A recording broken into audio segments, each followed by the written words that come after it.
Welcome back, Curious. Today we'll be covering a slightly unusual topic, though we are still staying in the world of people who are in the public eye. Ron Jeremy, because that is who we are talking about today, is the undisputed king in the adult film industry. He has a long list of productions in which he appeared under his belt, and for which he has been included in the Guinness Book of Records. This man is also a producer and director of this type of material, as well as an actor you would see in normal programs intended for a general audience. Though his good luck seems to be over, because recently he has been accused of a number of very serious abuse cases against women, including various intimate acts without their consent. He is currently facing 330 years imprisonment, which would mean he will never be released again. And although he does not plead guilty, are there any chances that we'll get his earlier life back? How did a once young boy with an unusual appearance for an 18+ movie star become the most popular person in that industry? How much did he earn from it? And what made him play in such productions when he had a completely different life and was a teacher? Stay with me to find out, but before we continue, don't forget to hit the bell and subscription buttons. If someone is interested in the topic of this 18+ industry, regardless of which corner of the world they come from, they surely know the name of this gentleman perfectly well. And now, in addition to the title of King of Adult Films, he has gained the title of the King of Controversy and Scandals. But let's start from the beginning, because his story began when he was born Ronald Jeremy Hyatt in March 12, 1953 in Queens, New York. He was born as the only son of a middle-aged typical Jewish family with roots in Russia and Poland. He also has one sister, Susan. His father was a physicist and his mother was a book publisher who during World War II was a cryptographer and spoke German and French fluently. She passed away in 1961 when Ron was an 8-year-old boy. As a young man choosing his path in life and shaping his adulthood, Ronald did not think about that business that ultimately made him famous. There was no indication that the world would one day get to know him as an adult film star. When he graduated from high school in 1976, he began studying on the special education course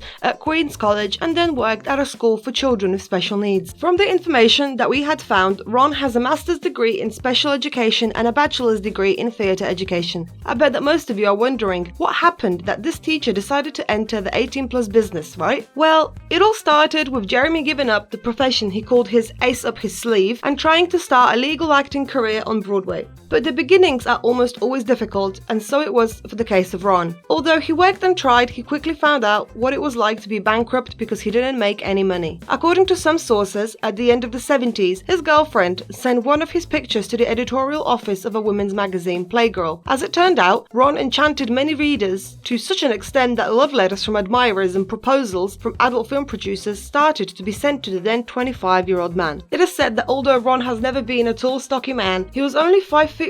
However, he did reportedly distinguish himself with an impressive 25-centimeter member. And so, Jeremy had started posing for the magazine and used this opportunity as a springboard for the adult film industry. He considered it to be a reliable and well-paid job, which offered him a way to be able to pay bills and in general to be able to live his life comfortably. He first appeared in an 18+ production in 1979, and that material was awarded the Film Award for the best production in that industry. His career was more than fruitful. For years, he has been one of the most recognizable faces of the industry. He was even entered into the Guinness Book of Records and is listed as the person who has appeared in the largest number of productions that he was known for. His output in this respect has over 2,000 different projects. For comparison, under the name of John Holmes, who passed away in 1988 and is the second highest ranking person among those stars after Ron, on his record he only has 400 mentioned titles. You don't have to be good at math to easily count how great an advantage Jeremy has on his list. Additionally, he made about 300 films which he himself directed. In 2002, he was on the Adult Video News list of the 50 biggest stars of all time. Stars in that industry, that is. But we must point out that Ron's business is not just for adults. He hasn't abandoned his original dreams of a, let's say, more mainstream acting career, and you can see films intended for the general audience that he has starred in. Although his mainstream filmography is not that impressive, he definitely has something to boast about. As his popularity grew more and more, he would often appear in various more or less famous productions. And even though he played episodic roles, he had over 200 different titles titles to his credit. He was known to play either side roles or himself. He has been very eager to perform in comedies, sensational films and horror movies, which he loves. Ron has appeared in such productions as The Boondock Saints, The Rules of Attraction, Bruce Almighty, and The Godfather Part 3. These are some of the more famous titles. However, Jeremy has a huge number of roles in a less ambitious cinema. For example, in the horror comedy genre movie One-Eyed Monster, in which he played himself, so an actor from the adult industry who had a member that had been possessed by extraterrestrial forces. However, his knowledge and diligence were appreciated, and Ron was liked in show business in general. He served as a consultant on the making of other films, such as the cult 9.5 Weeks with Kim Basinger and Mickey Rourke, and Boogie Nights with Burt Reynolds, Mark Wahlberg, and Julianne Moore. In the 80s, he hosted the public talk show Interludes After Midnight. He also appeared on television programs countless times, and many appreciated his sense of humor. Ron, now aged 67, has been balancing between two worlds for just over 40 years of his career: the adult industry and the general industry that is accessible to all. There are many examples of his other various activities, but we'll only mention a few examples. In 1998, his rap single Freak of the Week with DJ Polo had stayed on the Billboard charts for 27 weeks. You can see he was a freak for more than just 1 week. He is also known for parodying other artists. Perhaps you remember the once famous parody of Miley Cyrus's Wrecking Ball? Well, the older, not so very attractive man of a tummy that appeared in it, that was Ron. Despite his status as an adult film star, which is generally not something seen as glorious, Jeremy has found himself in the general entertainment industry, and he definitely played with the best of his abilities. He appeared in commercials, in various music videos. You can even see him in the 2011 hit song by LMFAO, Sexy and I Know It, or Show Me by Loud Luxury featuring Nicki's Wives. In 2001, he made a documentary titled Porn Star: The Legend of Ron Jeremy, in which he willingly took part. Proud of his achievements, in 2007 he published his memoirs called Ron Jeremy, the hardest working man in showbiz. Despite what we call his specific beauty, the busy man made a fortune estimated at $6 million.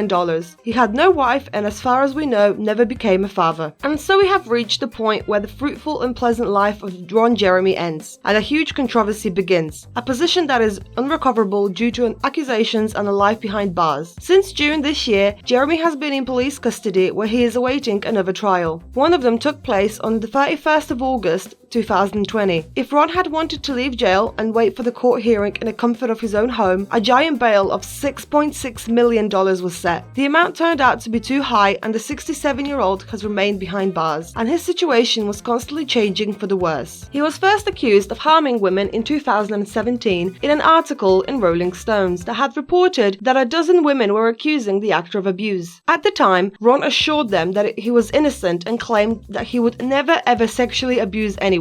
As he explained, all accusations were investigated by the police and rejected by courts. He did not spend a single day in the courtroom at that time, so it is not known whether the accusations were true or not. And although it did not end so badly then, it was the beginning of his problems. In connection with the charge, the trade group Free Speech Coalition, which had originally awarded him the Positive Image Award in 2009, cancelled the prize given. He was banned from showing up at various trade events and award ceremonies. It appears that the first accusations that came to light in the magazine had given courage to many other women who alleged that they had been harmed by Ron. Thus, in June of this year, the Los Angeles Public Prosecutor's Office filed an indictment against him for assault and having intimate relations with 4 women against their will. It was not the end. Soon there were more reports, in which as many as 25 ladies claimed to have fallen victim to him. There were dozens of other allegations against Ron, which oscillate around the entire spectrum of harassment, extortion, and intimate crimes, which we will not list here in detail. Some of the cases are relatively fresh, others took place decades ago, and the age of the victims is between 15 and 54 years old. The first accusations are for the year 2004, and the last of Jeremy's alleged crimes was supposed to have happened at New Year's celebrations in Hollywood. This has significantly expanded the scope of the alleged acts investigated by the prosecutor's office to determine Ron, as the years 2014-2019 were taken into account before many victims were reported. If Ron Jeremy is found guilty of all the alleged acts, he is currently facing a sentence of more than 330 years in prison. The man constantly denies all charges, and he wrote on his Twitter in June, here we quote, "I can't wait to prove my innocence in court. Thank you to everyone for all the support." The story of Ron, who despite being a star of the adult industry has always been popular, has had success with women and many fans, is not going in the right direction. After the first accusations in June, his manager Dante Rusciolelli ended his cooperation with him. The man commented on the situation, saying he hopes that the charges against Ron are not true, but if they are, he hopes he will be tried to the full extent of the law. The next hearing is to be held in a court on 14th of December. Will the actor hear the final judgment? It is hard to say. As you probably know, accusations in the industry of committing intimate acts against the will of another person are quite common, and it is very often difficult to find out the truth about what really happened. Although, of course, the victims of assault should always get some justice and a verdict for whoever wronged them, but it does happen that sometimes the accusations turn out to be false for various reasons. This is an extremely difficult subject because real victims have been struggling with trauma all their lives, but even the smallest false accusations of this kind can destroy the life of the wrongly accused. And in your opinion, curious, what do you think of Ron Jeremy? Do you think that having had enough acts with women all his life, he would commit such a crime? How do you think it will all end? Did you know of him before this video? Let me know in the comments below. And as always, don't forget to like, share and subscribe to our channel, and I will see you in the next video.